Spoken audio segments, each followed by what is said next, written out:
Morning, day 33. 7 more days till 40 days are officially up. And then from there, I make a new plan on what my next timeline phase is going to be. I'm thinking taking it month by month. We'll see. Yeah. I feel like I've gotten just a little bit lost in these 40 days.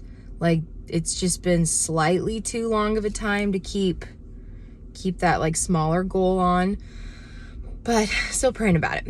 Anyway, just finished my workout, feeling good. It's been a while since I've actually done, I feel like, more of a strength training workout. I don't know, it just feels like it's been a while. What's been going on? Been stressed and just, working through, as you know, a lot of stuff, a lot of refinement going on in my heart. And I don't know why I'm surprised. I pray for it, but sometimes when you pray for something and then it happens, it's like, can I take it back? Even though I know I don't want to take it back. I just wish it wasn't so hard. But it's a good reminder that God sees all of that all the time, and he still loves us. He still meets us where we're at every second of every day, and we may feel like we're distant from him, but he's never far from us, never far. So I don't know why I try to hide things, and pretend like I don't have struggles that I do. And God sees all of it. He knows more than I do about myself. So why am I trying to hide things and, put on a face and silly things we humans do, right? But anyway, had a good workout. Started off with just a little bit of cardio on the elliptical. I was a little nervous about my right knee this morning. I don't know why. I think it's just with what I've recently been doing and with walking and my stretches and stuff. So anyway, I just decided to do the elliptical, then the Stairmaster or treadmill, and it was good. I don't know if that's as much of a calorie burn, but it got my sweat on, got my heart rate up, and then I did all the different just alternating between upper body and lower body strength training on the machines, and I do enjoy doing that. I just feel good moving those muscles and targeting certain areas. There's just something about it that helps me to really pinpoint, cool, right now I'm focusing on this one, and then I'm gonna go focus on that one, instead of sometimes when I'm running, I'm like go up straight, keep your, I'm just it's just constant, make sure your form is good and make sure you're not breathing too loud. And, there's just so many things that I'm trying to do all at once, instead of just the strength training. I can just pinpoint and focus. And so at least it's less of a mental drain.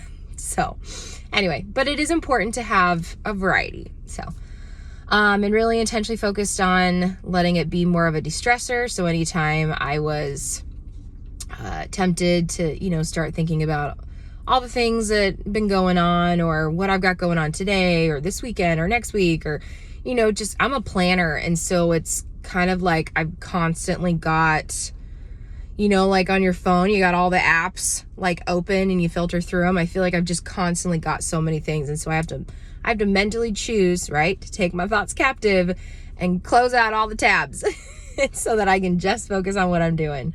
And so it takes time, but it is a worthy practice and habit to cultivate. But I wanted to share too that my devotional this morning, I do a few different ones, but I don't know if I've shared, but this is one of my favorites. I know it's old fashioned, but I just think that it's wonderful. And this was actually the first study I did on my own. When I left for college, I did a year of Bible college. I graduated a year early and left. And so I just turned 17, and, and so I was all excited and to be quote unquote out on my own and everything. But through this and just, having that opportunity to be out on my own, I did 40 days and I did no sugar, and I ended up losing some weight for the first time all by myself. And I remember coming back and my mom was all like, wow, and then she ended up buying the book, and my sisters bought the book. And anyway, but it's just been something that has stuck with me because it's just a really good reflection each day. So Faithfully Fit by Claire Cloninger and Laura Barr. But it is a little more old-fashioned, so just a forewarning. But today, I was reading about leaving room for his best, and I really appreciated it because I've been feeling more convicted, especially yesterday, and just processing last night how I feel like I have yet again overwhelmed myself. It's been me doing it by taking on too much, saying yes to too many things, feeling like I have to do and change too many things at once. And so I'm just feeling overwhelmed with it. And when I feel overwhelmed, I seek comfort, and my comfort, my triggery, whatever, my go-to is food and like watching movies. And so it's this idea of drowning out my thoughts and my feelings. So I eat my feelings, and I try to drown out my thoughts with listening or watching movies. And it's mostly I'll let them autoplay throughout the day as I'm doing stuff, but it's not good for my brain. My brain is constantly on this just being overrun. And then in the evenings, I will actually sit down and watch a movie off of my phone as I fall asleep. And even that's not good. That affects my sleep and everything. But anyway, that's my temptation, my go-to. So I appreciated what this said about how if we are constantly overstuffing ourselves, not just physically, but also mentally and emotionally, and we're just literally stuffing our lives with things, with activities, even clutter in the home, and, again, saying yes to too many activities or events, or trying to take on and change too many things at one time. It's just overwhelming, and then we leave no room for God's best. And so this was saying to clear out the excess, clear out the clutter in all areas. So I really appreciate that, and I need to do that. And so just wanted to share that encouragement, that if you too are feeling overwhelmed, if you too are frustrated that you lack the motivation, you lack the energy, you lack the joy, you lack the gentleness or patience with yourself, at least for me, I know that that's a sign that I've got too much, and I need to simplify. I need to prioritize. And so that being said, I always want to be someone where my yeses are yeses and my nos are nos. And that's where it is helpful to be a planner, because I can look forward and say, I need to safeguard my time.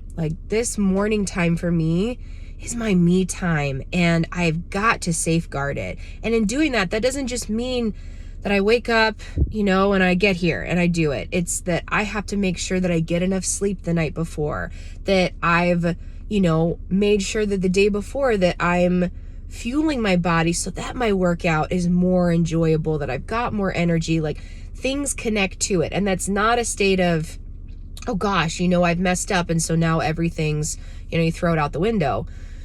No, it's more of just being mindful that if I'm not allowing the time to prep healthy food, I'm gonna go and eat garbage, and garbage for me at this point is not it's not the chips, it's not the ice cream, it's not hamburgers and that kind of stuff that used to be more of a temptation. It's it's I'll buy bread and cheese to make sub sandwiches, which again, for me, I'm trying to be gluten and dairy free because that helps with my Hashimoto's.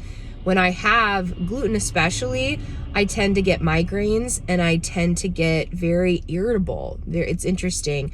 I get mood swings. I'm emotionally just more on edge. and it sucks. I don't like being that, especially being a mom. You know, it's just not cool. I don't want to be that example for my kids. But anyway, so prioritizing the time that where I can prep healthy food, and you know, when it's prepped, I can, you know, be doing stuff. And then when it comes lunchtime, awesome, I've got my food already. I don't have to worry about, like, you know, that decision fatigue that you can have in the moment. It's ready to go, but I have to make sure that that time has already been done, that it's prepped. And I'm getting enough sleep, making sure that I'm resting enough. And if I am tempted to stay up late and watch something or whatever, I've got to really set those parameters. You know, like maybe I can't look at my phone while I'm laying in bed anymore. I need to, you know, guard that if I'm going to watch something, I can watch for a little bit, but I need to go sit on an uncomfortable chair. Like, that was a thought I had. Maybe that would help me. Like, I'm not comfortable anymore. I think it's time to turn it off, and it's time to go to bed, and maybe I can read instead. And I'd probably fall asleep pretty quickly after that. So, anywho, this is not supposed to be so long. Sorry. Yeah. So safeguard your time, prioritize, you know, what do you need to focus on in this season? It's summertime, and I feel like summer is like passing by so quickly. And I think it's because I'm just doing so many things, and I'm trying to fit in all the things, but I'm not able to really enjoy it. And if I'm not enjoying it, then I'm irritable and I'm stressed, and then we miss out on those tender moments, those sweet moments of just being, you know, being on the grass and enjoying it, instead of feeling like this sense of, oh gosh, I got to get back inside so that I can do all the chores and all the things, and because I got to get those done before we go to this event or that thing. Like, I've got to rein it in. So anyway, I will be doing that, and I will keep y'all posted, but just want to encourage you guys, if you feel the same, pray about it. Ask God what needs to be removed. What are the excess things, even people in your life that you're investing in right now? And I say that cautiously, really take that to the Lord. I just think that sometimes certain relationships, friendships, even family members, you know, like extended, not your immediate family, can be really draining and wearing you down. Like I've dealt with that, and sometimes you just need to put up those boundaries, you know, and love them from a distance. And that way you're not invested in what they've got going on and being drained by that. So anyway, just things to consider. I am in no way an expert, just sharing what I'm processing. So day 33, let's keep at it. Have a great day. Seize the day. Carpe diem, right? And keep at it. Talk to you later.